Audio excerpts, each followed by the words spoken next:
Bem cedinho, os Schneider encontram a Estrela e a Duquesa, que produzem um leite fresquinho e nutritivo que a Laurinha sempre encontra quando vai no Zafari. A novidade é que, de uns tempos pra cá, o maridão aprendeu a fazer panquecas maravilhosas. E mais, virou malabarista. A vida acontece quando você se encontra. Boa noite. Boa noite, tudo bem? Tudo bem? Prazer recebê-lo, doutor Igor. Obrigado, gente. Prazer é meu. Obrigado pelo convite.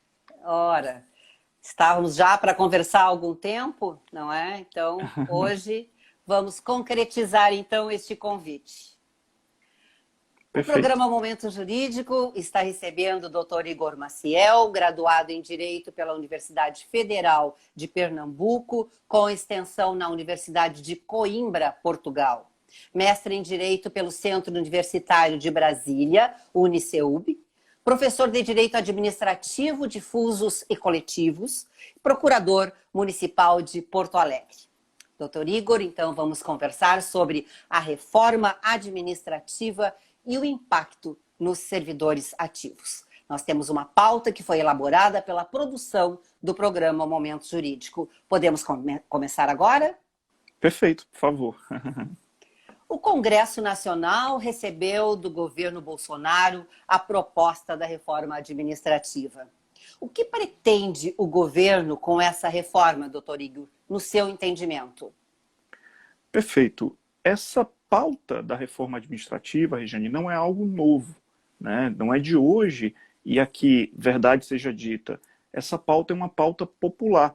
Se você chega com as pessoas que não têm, até pessoas que não têm um certo entendimento do que é o serviço público, hoje é uma máxima você dizer que, eu estou passando por dificuldade financeira, né? As empresas estão em dificuldade, as empresas estão precisando ter restrições por conta da pandemia, mas os servidores públicos todos continuam recebendo normalmente, enfim. Existe eu diria até, uma situação que chega a ser até um mito, na minha opinião, nesse sentido. Então, a pauta da reforma administrativa, de acabar com os supersalários, de acabar com a estabilidade, já que na iniciativa privada existe uma maior facilidade para se demitir eventual trabalhador, não é uma pauta nova, né? É algo relativamente antigo. Então, o que o governo federal pretende quando envia o projeto de reforma administrativa, a proposta de emenda à Constituição, que foi numerada sob o número 32, né, de 2020, lá no Congresso Nacional, é exatamente tentar, de certa forma, reestruturar a administração pública, mais especificamente quanto aos servidores públicos, seja reduzindo os supersalários, seja reduzindo garantias que, no imaginário popular, eu diria, são exageradas, enfim. Essa é mais ou menos a tônica do governo federal. Eu diria até que de fato, existem alguns cargos que, quando a gente vai analisar, grosso modo, o que diz a PEC, esses cargos, sim, fazem até um certo sentido que se tenha uma proposta de reforma, né, que se tenha uma reestruturação da administração pública. Agora, vale a pena a gente discutir, até para que a gente possa analisar o mérito da proposta e os pontos que são mais polêmicos, digamos assim. A ideia de uma reforma administrativa é positiva, mas a gente tem que discutir caso a caso os itens que foram sugeridos, né, recomendados. Sim. Na sua avaliação, quais os principais pontos desta reforma administrativa pretendida pelo governo? Eu diria que o grande ponto, ou o ponto que mais gerou atenção, né, de toda a opinião pública, é a questão do fim da estabilidade, né? Até que ponto se teria o fim da estabilidade, e o governo federal também dividiu aí os cargos que seriam aí na verdade ele dividiu os cargos de nível médio, nível superior, né, com os cargos, me fugiu até o nome agora que ele fala, né, que são os cargos de natureza, me desculpa, fugiu aqui até o nome especificamente que ele chamou, né, cargos como procurador, promotor, juiz, que ficaram fora, a princípio, desse planejamento geral, né, da reforma administrativa. Eu diria que o fim da estabilidade, essa ideia de se poder demitir o servidor, né, de uma grande dificuldade de demissão do servidor, é um dos principais pontos da reforma, né, da proposta de reforma administrativa. Agora, eu queria já até trazer uma certa crítica quanto a essa sugestão. É Pois que não. hoje, quando se fala no servidor estável, não se está dizendo que o servidor é proprietário do cargo. Ele é aquela pessoa que jamais vai ser demitida. Não, de forma alguma. Lá no artigo 41 da Constituição Federal, de fato, é possível que se demita o servidor estável. Agora, você tem que ter um processo administrativo disciplinar, você tem que ter direito à ampla defesa, direito ao contraditório e vários outros requisitos que, na prática, o que acontece, na verdade, é que não se tem uma, digamos assim, uma grande aplicação do procedimento administrativo que já existe.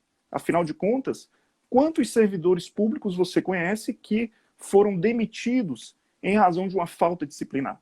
Então, não acredito que esse problema da estabilidade seja de fato um problema. O problema não é a falta de leis. O problema é a falta de cumprimento e execução das normas. Poderá haver, doutor Igor, uma judicialização da matéria onde os servidores poderão ser afetados, no seu entendimento?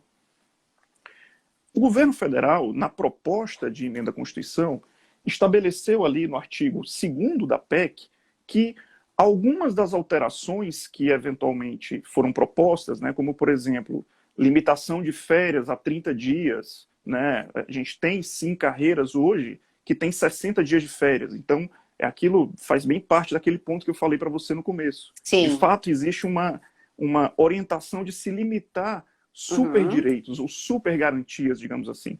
Então, o governo federal, na proposta que fez, no artigo 2º, ele diz, olha, eu não vou aplicar aos servidores que já são da ativa aquelas mudanças que foram propostas ali em determinados artigos. Então, por exemplo, quem já está na ativa não vai ser atingido, e já tem na sua carreira as férias de 60 dias, não vai ser atingido quanto a isso, né? Não vai ter a redução desse direito. Outro exemplo aqui, eu até separei aqui na minha colinha aqui para a gente poder discutir, né? Um ponto é essa questão das férias, outro ponto é a questão de incorporação de determinados vencimentos, né, que sejam garantias individuais à remuneração e vários outros detalhes. Agora, sim, e isso aí vai ser cortado, então, no seu entendimento? Não, na verdade, quem é servidor da ativa permanece com esses direitos que seriam direitos adquiridos, eu diria. Sim. Agora, o que eu chamo a atenção é que, muito provavelmente, uma emenda no Congresso Nacional, de forma muito simples, eu diria, poderia também incluir os servidores da ativa com essa redução de direitos. E isso já se está sendo discutido lá no Congresso Nacional. A partir do momento que a gente atinge os servidores da ativa com essas questões em eventual emenda à Constituição, emenda, né, ao projeto lá no Congresso Nacional, sem dúvida alguma eu acredito em uma judicialização da questão para se manter o direito adquirido dos servidores que já estão na ativa. Então, a decisão do governo de tratar apenas novos servidores é uma decisão correta na sua avaliação? Eu diria que é uma decisão que tem mais apego, é mais fácil de passar no Congresso. Né? A partir do momento que você tenta incluir todo mundo na proposta de reforma, você acaba inevitavelmente atraindo uma pressão popular mais forte. A partir do momento que o governo manda para o Congresso a proposta sem incluir os servidores da ativa, né, da forma que foi feito, as principais categorias ficam desmobilizadas nas suas pressões. Né? Afinal de contas, hoje o direito que está sendo sonegado, de certa forma, ou a proposta que vai atingir diretamente aquelas pessoas que estão estudando para concurso, né? Os candidatos a cargos públicos. Vejam que, em geral, os candidatos a cargos públicos, eles não têm a representatividade que uma determinada categoria, com os seus sindicatos, as suas associações, eventualmente vai ter lá no Congresso. A partir do momento que o governo manda e retira essas pessoas da proposta, ou retira os servidores ativos da proposta, pelo menos em teoria, fica mais fácil esse projeto passar no Congresso. Mas o que eu chamo a atenção é que eu penso que as categorias, né, os servidores ativos, eles não podem, de certa forma, ficar desmobilizados, porque não é impossível uma emenda ao projeto dentro do Congresso que inclua todo mundo, inclua inclusive, né, apesar da redundância, os servidores da ativa. E isso já se está sendo discutido, já foi veiculado, a gente já teve veiculação de informações desse tipo na mídia recentemente. E tem previsão de quando essa reforma vai, então, começar a tratar deste assunto? A gente teve alguns exemplos recentes que foram as propostas relativas à Previdência, né? A reforma da Previdência. Sim. Uhum. Eu, particularmente, não aqui é uma opinião absolutamente pessoal, né? Eu não acredito em uma reforma no curto espaço de tempo. Né? Alguns estão ventilando que é algo que vai passar com urgência, que vai passar da noite para o dia, mas eu não acredito. E se a gente for analisar o passado recente, né? Governo Lula, governo Dilma e governo Temer, todos, de uma forma ou de outra, tinham ali uma maioria no Congresso. Né? Então, todos tinham maioria no Congresso. E mesmo com a maioria no Congresso, as reformas, os projetos que eles enviaram, relacionados principalmente à reforma da Previdência, né, que eram pautas assim, bem complexas, pautas bem relevantes, essas propostas demoraram aí pelo menos 1 ano e meio a 2 anos de tramitação e discussão. Não é um assunto simples, não é um assunto fácil. Né? É uma questão que envolve muita discussão. Tem muita polêmica envolvida também. Com certeza, com certeza. E eu penso que é fundamental que a gente saia do lugar comum, né? Que a gente saia, né, nos debates com os nossos parlamentares daquela ideia de tudo ou nada, daquela ideia de que os servidores públicos são todos iguais, é isso mesmo, a gente precisa reduzir porque eles estão ganhando de forma exagerada, né? Eu perdi meu emprego durante a pandemia e ele está lá com o salário aumentando. Enfim, não é exatamente assim. Né? A situação funciona de uma forma um pouco diferente. Na verdade, a gente tem que analisar que cada caso é um caso. E aí a gente, às vezes, pega a exceção, o discurso midiático de pegar a exceção e transformar como regra. Né? O ascensorista do elevador é estável e jamais será demitido. Eu posso muito bem substituir esse cargo específico por um terceirizado que eu consigo demitir com mais facilidade. Veja, você está pegando a exceção da exceção da exceção e querendo transformar na regra.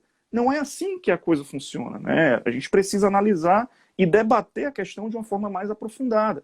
Então, por exemplo, de fato, a questão do assessorista faz sentido a gente discutir se realmente vale a pena ter uma estabilidade para esse cargo ou não, até porque esse é um cargo que está em extinção. Né? Enfim, há a tendência desse cargo se extinguir. Mas será se a análise é a mesma que a gente deve fazer? Por exemplo, eu nem vou chegar e falar de um cargo de procuradoria ou do judiciário. Não, mas para um cargo de analista do município, de analista do judiciário, de técnico judiciário. São carreiras de apoio também, mas é um apoio que precisa ser muito mais capacitado. Então, a partir do momento que a gente começa a atuar de forma mais específica e mais detalhada, né, analisando casos mais concretos, digamos assim, saindo do lugar comum, a gente percebe que a coisa não é tão fácil, não é tão simples.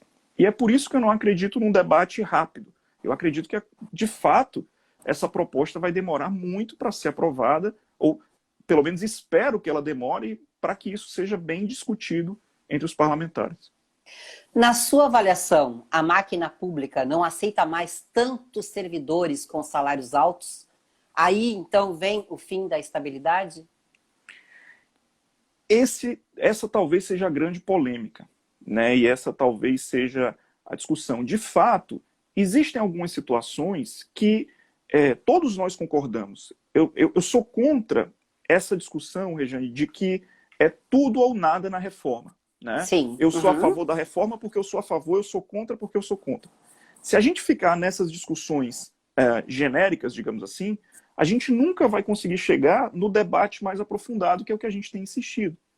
De fato, existem algumas situações que todos concordam. Veja, na época da ditadura militar, se discutiu e se pensou e se definiu, digamos assim, que o juiz ele não poderia ser demitido de qualquer forma, sob pena de se tolher a liberdade dele, né? A liberdade para analisar o caso concreto.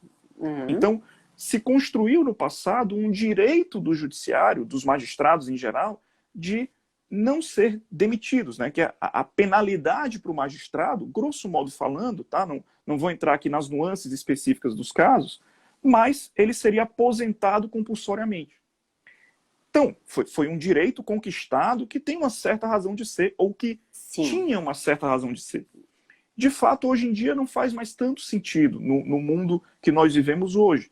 E acabar com esse direito, ou essa prerrogativa do judiciário, me parece que é algo que é lugar comum. Todo mundo concorda nesse, né? Não me parece que é algo que vai ter tanta divergência. Agora, daí a você querer pegar este aspecto pontual e dizer que toda reforma é positiva, né? E aqui eu estou falando de 40, 50 artigos que estão sendo alterados. Esse é um deles. Então a gente tem que aprofundar a discussão. Concordo com você quando, né? Concordo com a sua afirmação quando nós não aguentamos mais direitos exagerados, digamos assim, né? A população não aguenta mais direitos exagerados ou fora de contexto, né? Fora do contexto atual. Agora, os servidores públicos são e continuarão sendo necessários, né? A gente pega uma situação onde a pandemia talvez seja o melhor exemplo, o melhor lugar comum da pandemia, né? O município de Porto Alegre precisou montar uma força-tarefa por conta da pandemia.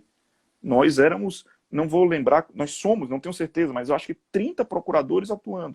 Você imagina a quantidade de demandas que tem chegado diariamente para o município. Eu imagino o trabalho de vocês dobrou, triplicou até. Eu não duvido. Então a gente não pode comparar situações que são incomparáveis, entende? Também não estou querendo dizer aqui que nós somos os bons e ninguém mais presta. Não é isso, por favor. Mas a gente tem que analisar os casos concretos, não exageremos tanto assim, não é, doutor? Eu acho que é por aí. Lembramos sempre que o programa Momento Jurídico tem o oferecimento de Zafari Bourbon, Icatu Seguros, Caixa de Assistência dos Advogados do Rio Grande do Sul e a APMPA, Associação dos Procuradores do município de Porto Alegre. Doutor Igor, continuamos então. O senhor tem mais algum detalhe para acrescentar, com certeza, a respeito dessa reforma tão polêmica? Eu diria que o principal ponto que a gente deve enfrentar, e aqui eu falo com qualquer pessoa que esteja nos assistindo agora, é sem dúvida que a gente deve fugir do lugar comum, fugir do tudo ou nada, né? A gente tem visto na mídia manifestações, e aqui não vou entrar no mérito se é uma manifestação de esquerda ou de direita, de centro, não. Mas a gente tem visto manifestações que é a reforma sim ou a reforma não, né? Tudo ou nada. Eu entendo que a gente deve aprofundar o debate. Cada um de nós aí, nós devemos exercer o nosso papel de cidadania, né? Contactar os nossos deputados, né? Os nossos senadores e os membros do legislativo. A gente precisa provocar para aprofundar o debate. E aqui me parece que quem partir para o extremo, a reforma tem que ser aprovada do jeito que está, ou quem partir para o extremo oposto, não aceita reforma alguma, vai sair derrotado. O mais prudente, e é esse o principal ponto, a principal mensagem que eu queria passar, é que nós devemos aprofundar o debate para a reforma administrativa é necessária, mas nós precisamos discutir e aprofundar cada ponto em específico. Então, reforma administrativa, sim, desta forma, não. A gente precisa mudar aí alguns pontos, sem dúvida alguma. Agradecemos muito a sua presença no programa Momento Jurídico através dessa live e voltamos a lembrar que amanhã às 20 horas no canal 20 e 520 da NET estará então esta live, não é, no ar. E muito obrigada, até a nossa próxima oportunidade. Uma boa noite, doutor Igor. Obrigado, agradeço o convite mais uma vez. Boa noite e até a próxima. Até a próxima. Logo após os comerciais vem o comentário da doutora Luciana Generali Barni, Psicologia Jurídica em Destaque. Estamos sempre num oferecimento de Zafari Bourbon, economizar é comprar bem, e Icatu Seguros, especialista no que tem valor para você. Caixa de Assistência dos Advogados da OAB-RS e a APMPA, Associação dos Procuradores do município de Porto Alegre. Todos os dias, faça sol ou faça chuva, os Nakamura se encontram para cultivar esses lindos tomates vermelhinhos. Os mesmos que a Alice nunca deixa de comprar quando vai no Zafari. E sabe por quê? Porque de uns tempos pra cá, o Paulo Roberto se revelou um pizzaiolo de mão cheia. A vida acontece quando você se encontra. Quando ficou tudo diferente, ficamos pensando em como poderíamos cuidar ainda mais de você. Quando ficou tudo mais distante, ficamos pensando em como ficar mais próximo. Ficamos pensando em como você poderia ir ao médico de onde estivesse, ficar protegido e ter todos os cuidados em um clique. Ficamos com a telemedicina, para você que tem nossa proteção completa. Porque quando os médicos ficam perto de você, fica tudo bem. Fica com a Icatu que fica tudo bem. Olhei para o relógio, procurando a precisão, e vi que todo mundo precisava de oração. Então eu descobri que para tudo ter sentido nessa vida eu precisava proteção do seu amor. Vou lhe dizer, assim como a cigarra, a primavera, eu espero a nova era, eu preciso de você. Psicologia Jurídica em Destaque. Doutora Luciana Generali Barni. Olá, querido telespectador, querida telespectadora, que me acompanham aqui no programa Momento Jurídico, nesse espaço dedicado à psicologia jurídica. Quem me acompanha sabe que eu trabalho como psicóloga em processos judiciais. A minha função se chama assistência técnica, que é o acompanhamento, o apoio de pais e mães que estão passando por processo de divórcio ao longo da perícia psicológica, que é aquele estudo técnico que o juiz solicita toda vez que ele não tiver conhecimento suficiente para decidir as questões. E nestes processos de guarda, convivência, enfim, divórcio com filhos, estas perícias acontecem em praticamente todos os casos. Por quê? Porque saber o que é melhor para a criança em termos de convivência com os pais, saber se estão ocorrendo fenômenos como alienação parental, ou indícios de abuso sexual, negligência, violência psicológica, são questões muito subjetivas e que envolvem conhecimento técnico específico que não é da área jurídica, mas sim da psicologia. Então, o pai ou a mãe que estão passando pelo processo de divórcio, eles podem procurar saber, junto ao seu advogado, a respeito da possibilidade de contratação deste profissional, assistente técnico, para auxiliar não só em relação à perícia, mas em relação à análise de todos os elementos psicológicos do processo. Por exemplo, alguma das partes, o pai ou a mãe, anexa ao processo um laudo formulado por psicólogo. O assistente técnico da outra parte poderá fazer um parecer, fazendo uma análise técnica e crítica do documento do outro profissional, para que todos os operadores do direito envolvidos no processo, não só o juiz, mas os advogados e principalmente o Ministério Público, possam ter diferentes visões a respeito da mesma situação.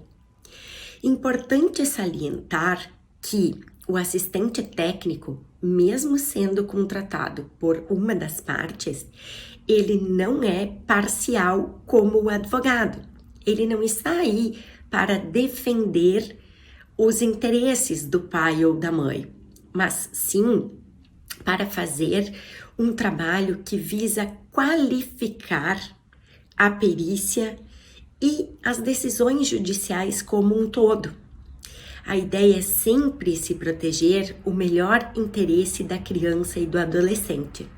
E nesse sentido, quanto mais olhares técnicos, se tiver para a mesma situação, maior a chance de que as conclusões que serão apresentadas ao juiz sejam próximas da realidade, de estabelecer o melhor para essa criança e esse adolescente. Bem, então, descrevendo um pouco do que o assistente técnico pode fazer ao longo do processo.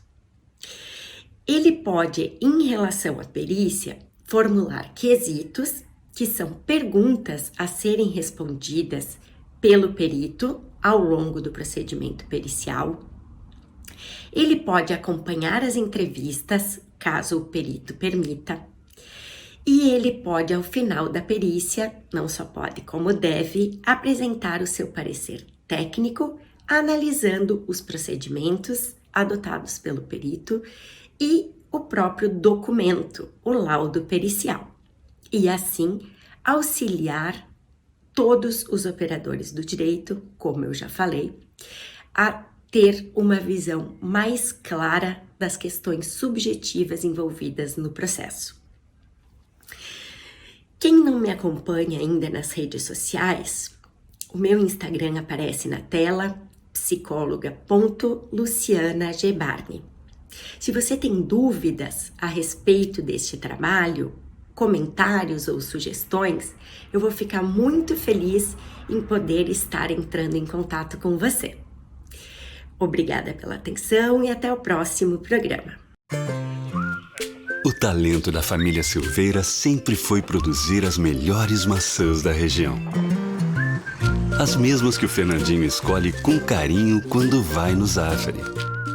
É que, de uns meses pra cá, a família descobriu que a mamãe tinha outros talentos. Fazer a melhor torta de maçã do mundo. A vida acontece quando você se encontra.